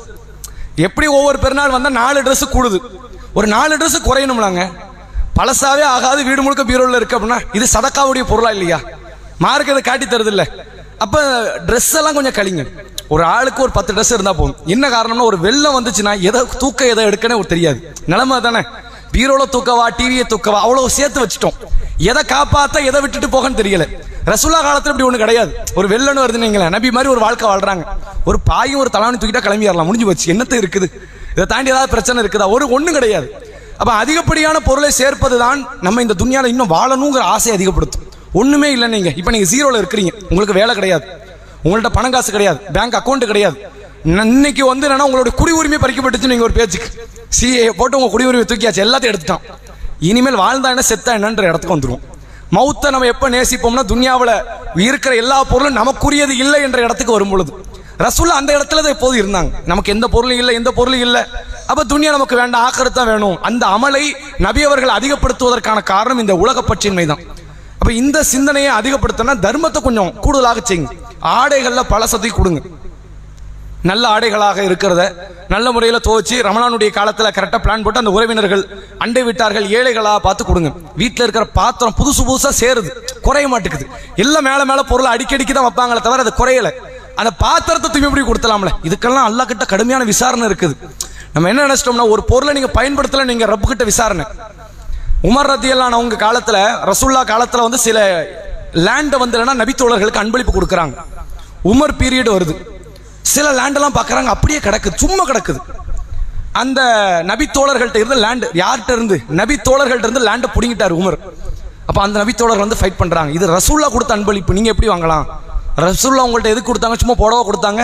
ஏன் அது எங்கள் கசானால போட்டுக்க வைக்க முடியாது எங்கள் அரசில்? ரசூலுல்லாஹ் நீ விவசாயம் பண்ணுவேன்னு கொடுத்தாங்க. நீ விவசாயம் பண்ணால் 10 வேலையாள உள்ள எழுப்பியா? உங்ககிட்ட இருந்து தானியம் வளருமா? அதுலேருந்து சக்காத்து வெளியே போகுமா? உன்னை கொண்டு பயன் இருக்கும். 10 பேருக்கு வேலை கிடைக்கும், ஜக்காத்து கிடைக்கும். இப்போ வேலையும் கிடைக்கல, ஜக்காத்தும் கிடைக்கல, இந்த லேண்ட் ஒன்றை சும்மா தானே கிடக்குது, இருக்கிற இல்லாதவன்ட்டு நான் பிரித்து கொடுத்தறேன்னு பிடிங்கிட்டாங்க. இதுதான் நியாயம். அப்போ வந்து எந்த பொருள் வந்து நீங்கள் பயன்படுத்தாமல் வீட்டில் சும்மா கிடக்குதோ ரப்பு கிட்ட விசாரணை கடுமையாக இருக்கும். என்கிட்ட 2 ட்ரெஸ் இருக்கு, 2 ட்ரெஸ்ஸை கரெக்டாக யூஸ் பண்ணுறேன், பிரச்சனை இல்லை. என்கிட்ட ஒரு 20 ட்ரெஸ் இருக்குங்க, 4 தான் யூஸ் பண்ண, 16 சும்மா கிடக்கும்னா ரப்பிட்ட விசாரணை.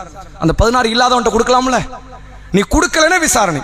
ரப்பிட்ட அதை பற்றி கண்டிப்பாக நான் விசாரிக்கப்படுவோம். அல்லாஹ் பயன்படுத்துகிற அருளை வச்சே விசாரிப்பேங்கிறோம். கண்ணு பயன்படுத்துகிறோம், இதயம் பயன்படுத்துகிறோம், கிட்னி பயன்படுத்துகிறோம், கை கால் பயன்படுத்துகிறோம். பயன்படுத்துகிற அருள் கொடையை நான் விசாரிப்பேங்கிறோம். பயன்படுத்தாத அருள் கொடைக்கு கேள்வி எவ்வளோ ஆகும் பாருங்க. கேள்விகள் அல்லாஹ் கிட்ட அதிகமாயிரும். அப்போ அது அதிகமாக கூடாதுன்னா எந்த பொருளுமே நம்மகிட்ட பயன்பாடு இல்லாமல் இருக்கக்கூடாது. பயன்படுத்திக்கிட்டே இருங்க. யார்கிட்ட இரவலாவது கொடுங்களேன், என்ன ஆயிருப்போது? வீட்டில் ஒரு பாத்திரம் சும்மா கிடக்கலாங்க, ஏமா நீ வச்சுக்க, ஒரு 2 மாதம் கழிச்சு வாங்கிக்கிறேன், வேற ஆள்கிட்ட கொடுங்க, 2 மாதம் கழிச்சு வாங்கி. இப்போ என்ன ஆயிருப்போது? இதில் இரவலாவது கொடுக்கலாமா இல்லையா? நிறைய ஆடைகள் இருக்கு, இரவல் கொடுங்க. ஏதாவது ஒரு பொருளை வந்து என்னன்னா பிறட்ட பயன்பாட்டுக்கு வந்து பயன்படுத்தி கொண்டே இருப்பதனால அல்லாஹ் கிட்ட நற்கூலியா இல்லையா? அதையெல்லாம் சேர்ந்து ஒரு சேல்ஸ் வச்சா கூட 2 ஆள் வேலையாளு சேர்க்கலாம். வீட்டில் இருக்கிற ட்ரெஸ் எல்லாம் வச்சு ஒரு கடை ஷோரூம் ஓப்பன் பண்ணோம், நீங்க 2 பொம்பளையாள அதில் வேலை சேர்த்தரலாம். இந்த அளவிற்கு பொருளாதாரத்தையும் பொருட்களையும் பதுக்கி இதெல்லாம் ஒரு வகையில் பதுக்கல் தான். இதெல்லாம் சேர்த்து வைப்பது என்பது அது வந்து என்னன்னா பொருளாதாரத்தை வீண்வரையும் படுத்துவதோடு மட்டுமில்லாமல் பிறருக்கு போய் சேருவதை தடுக்கக்கூடிய ஒரு காரியம். இதையெல்லாம் கருத்தில் வச்சு ரமலானை இதை கரெக்டாக பயன்படுத்திக்கங்க. ரசூல் ஸல்லல்லாஹு அலைஹி வஸல்லம் அவங்க வந்து அதாவது இந்த மார்க்கை வந்து என்னன்னா எந்த அருளையும் பயன்படுத்தாதுன்னு சொல்லலை.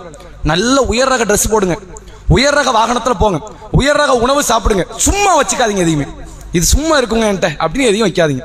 அதை ரொட்டேஷனை விட்டுக்கிட்டே இருங்க. யாராவது ஒருத்தர் பயன்படுத்தி கொண்டே இருப்பார். இதை அல்லாஹ் ரப்புல் ஆலமீன் நன்மைக்குரிய காரியமாக ஆக்கியிருக்கிறான் அப்படிங்கிற நம்ம தெரிஞ்சுக்கிறோம். கூடுதலாக ஒரே ஒரு 2 செய்தி மட்டும் சொல்லி நிறைவு செய்கிறோம். முதல் விஷயம் லைலத்துல் கத்ர். லைலத்துல் கத்ர் இரவு வந்தா ரசூலுல்லாஹ் லைலத்துல் கத்ர் இரவுன்னு பார்க்க மாட்டாங்க, கடைசி 10 நபியை பொறுத்தவரைக்கும் அதுதான். நம்ம எப்படி பார்ப்போம்னா அந்த 5 சுருங்கி ஒன்னாகாதான் நம்ம பார்க்குறோம். ரசூலுல்லாஹ் 5 விரிவுபடுத்தி 10 ஆக்கிட்டாங்க. நபி அவர்கள் அந்த இறுதி 10 வந்து விட்டால் ஈத்திகாஃப் இருப்பாங்க. ரசூலுல்லாஹ் ஒரு ஆட்சியாளர், ஒரு அரசர், ஒரு நீதிபதி, ஒரு குடும்ப தலைவர், ஒரு போர்படை தளபதி. ரமலான்ல ஏறத்தாழ வந்து பத்ர் யுத்தம்லாம் ரமலான்ல தான் நடந்துச்சு. அப்ப எத்தனையோ பல பிரச்சனைகளுக்கு மத்தியிலையும் ரசூலுல்லாஹ் என்ன செய்வாங்கன்னா அந்த கடைசி 10 வந்து விட்டார் ஈத்திகாஃப் இருப்பாங்க. பள்ளிவாசலுக்கு வந்து துன்யாக்கு எனக்கு சம்பந்தம் இல்லைன்னு வாழ்றதுக்கு பிறகு ஈத்திகாஃப், வேற எதுவுமே இல்லை. இங்க வந்து ஈத்திகாஃப் வந்தால் தனியாக எதுவும் தொழணுமா? ஒன்றும் தொழுவ கிடையாது, தனி தொழுகைன்னு கிடையாது, தனியா நோன்பு கிடையாது, தனியா திக்ரு கிடையாது, ஒன்றும் கிடையாது. எனக்கு இந்த துன்யாக்கு சம்பந்தம் கிடையாதுப்பா அப்படின்னு வாழ்ற அந்த வாழ்க்கைக்கு பேர் ஈத்திகாஃப். இப்போ ரசூல் அந்த ஈத்திகாஃப் இருந்ததுக்கான ஒரு பிரத்யேகமான ஒரு காரணம் என்னவென்றால் லைலத்துல் கத்ருடைய அந்த நன்மையை பெறணும் அப்படிங்கிற ஒரு அடிப்படை. லைலத்துல் கத்ர் வந்து விட்டால் அந்த இறுதி 10 ரசூல் என்ன செய்வாங்கன்னா தன்னுடைய கீழாடை வரிஞ்சு கட்டிக்குவாங்க. ஹதீஸ் அப்படி வருது. பொதுவாக ஒரு ட்ரெஸ் அப்படி தூக்கி கட்டுறதுன்னு எதுக்கு? வேலையை கொஞ்சம் கூடுதலாக சிறப்பாக செய்யறதுக்கு செய்வோம்ல. ஆயிஷா நாயகி சொல்றாங்க நபி அவர்கள் இறுதி 10 வந்து விட்டால் தன்னை கீழாடையை வரிந்து கட்டிக் கொள்வார்கள். இரவினுடைய முழு நேரம் முழித்துக் கொண்டிருப்பார்கள். இரவினுடைய கடைசி நேரத்தை தன்னுடைய மனைவிமார்களை எழுப்பி தொழச் சொல்லி கட்டாயப்படுத்துவாங்க ரசூலுல்லாஹ் அப்படிங்கிற செய்தி பார்க்க முடிகிறது. ஏன்னா நான் மட்டும் சொர்க்கம் போனா காணாது, என் குடும்பத்தை காப்பாற்ற வேண்டிய பொறுப்புல இருக்கிறேங்கிறத நபி உணர்ந்தார்கள். அந்த கடைசி 10 ரசூலுல்லாஹ்வுடைய நடவடிக்கை வித்தியாசமா இருக்கும். வழிபாட்டில் அவ்வளோ ஊறி தலைச்சிருவாங்க. இவ்வளோ நன்மையை சேர்த்தவர் எவ்வளோ பேராசை பாருங்களேன் நன்மை விஷயத்துல. அப்ப இதை வந்து மார்க்க பேராசையை பார்க்கல, இது நல்ல ஆசை. அந்த ஆசை நியாயமான ஆசை, கரெக்டாக தானே ஆசைப்படுறாரு. அவர் ஒன்று இன்னொரு ஆளை தட்டி விட்டுட்டு போகணும்னு ஆசைப்படலையே. எனக்குரிய இடத்த நான் பெருசா விசாலமாக கட்டணுங்கிற ஒரு எண்ணம், இந்த எதிர்பார்ப்பு, இதை மார்க்க வந்து ஆர்வம் ஊட்டுகிறது. லைலத்துல் கத்ர் இரவும் கடைசி 10 அதிகமாக நன்மை செய்யுங்கள். அல்லாஹ்வுடைய தூதரவர் வந்து ஒரு துஆ சொல்லி கொடுத்தாங்க, அல்லாஹும்ம இன்னக அஃபுவுன் துஹிப்புல் அஃப்வ ஃபஅஃபு அன்னி. இது எல்லா காலத்திலும் ஓதலாம், குறிப்பாக அந்த கடைசி 10 ஒற்றைப்படை இரவுகளை அதிகமாக ஓதுங்கள் என்றும் காட்டித்தராங்க. இன்னொரு ரமலான்ல சஹாபாக்கள் இருந்த பிரத்யேக அமல் ஃபித்ரா, நோன்பு பெருநாள். அந்த பெருநாள் தொழுகையில தக்பீர் கட்டுறதுக்கு முன்னாடி உங்க தலைக்கு ஒரு சா உணவு ஏதாவது ஏழைக்கு போய் சேரணும். ஏழை கைக்கு போகணும், பள்ளிவாசல் கைக்கு போகக்கூடாது. பள்ளிவாசல் கைக்கு போட்டோம்னா பள்ளிவாசல் ஏழை கிட்ட கொண்டு போய் சேர்த்தரணும். அதை சேர்க்கல அப்படின்னா நீங்கள் அந்த ரமலானுக்குரிய ஒரு முக்கியமான ஃபர்ல விட்டுட்டீங்க. இதை ஃபர்லா இஸ்லாம் பார்க்குது. இது ஃபர்ல். எதுக்கான ஃபர்லு? உங்களுடைய நோன்பில் நீங்கள் செய்த பாவத்திற்கான பிராய்ச்சித்தமாகவும் ஏழைகளுக்குரிய உணவாகவும் அல்லாஹ் இந்த ஃபித்ராவை ஆக்கியிருக்கிறான். கண்டிப்பா கொடுக்கணும். அதை முன்னாடியே கூட கொடுக்கலாம், தப்பு இல்லை. கண்டிப்பாக நீங்க எப்படி கொடுத்தரணும்?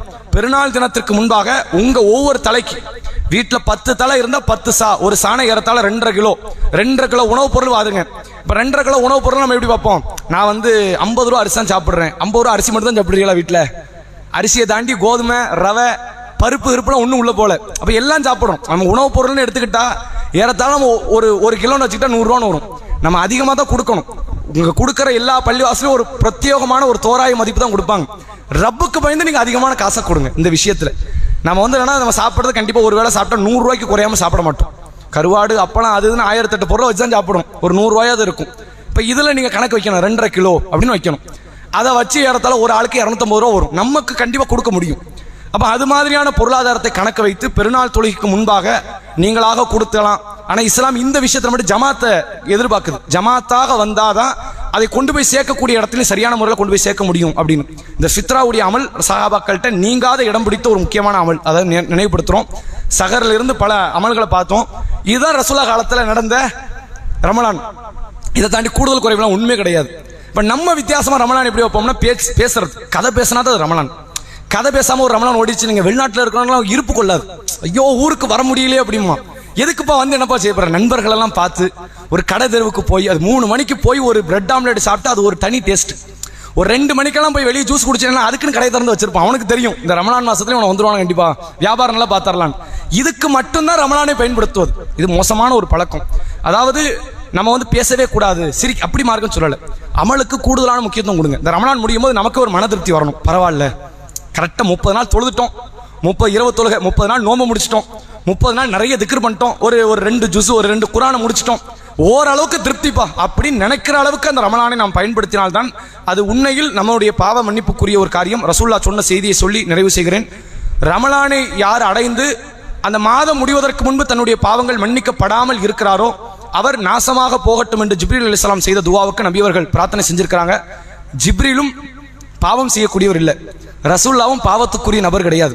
இருவர் கேட்ட பிரார்த்தனை. அப்ப நமக்கு எதிராக உள்ள ஒரு துவா, அதை நினைவு வைத்துக் கொண்டு அதிகமாக நன்மையை செய்து நம்முடைய மறுமைக்குரிய கூலியை நாம் அதிகப்படுத்திக் கொள்வோம். வாஹிரு தஅவானா அல்ஹம்துலில்லாஹி ரப்பில் ஆலமீன். நாளைக்கு இன்ஷாஅல்லாஹ் கேள்வி பதில் நிகழ்ச்சி, மார்க்க தொடர்பான சந்தேகங்களுக்கான பதிலளிக்கும் நிகழ்ச்சி. ரமலான் தொடர்பாக எடுத்துட்டு வாங்க. நம்ம வேற விஷயங்களை பேசலாம். ஆனா வந்து அடுத்த 1 மாசம் ரமலான் தான் இருக்குங்கிறனால ரமலான் சம்பந்தமா நிறைய கேள்வி இருக்கும்ல. இன்னைக்கு பேசுனதிலே கூட சில சந்தேகங்கள் இருக்கலாம். இது மாதிரியான கேள்விகளுக்கு மட்டும் தனி முக்கியத்துவம் கொடுங்க. வேற சம்பந்தமே இல்லாம ஹஜ் பத்திலாம் இப்ப கேட்காதீங்க. அதுக்கான நேரம் இது கிடையாது. அதை நினைவு வைத்துக்கோங்க. அஸ்ஸலாமு அலைக்கும் வரஹ்மத்துல்லாஹி.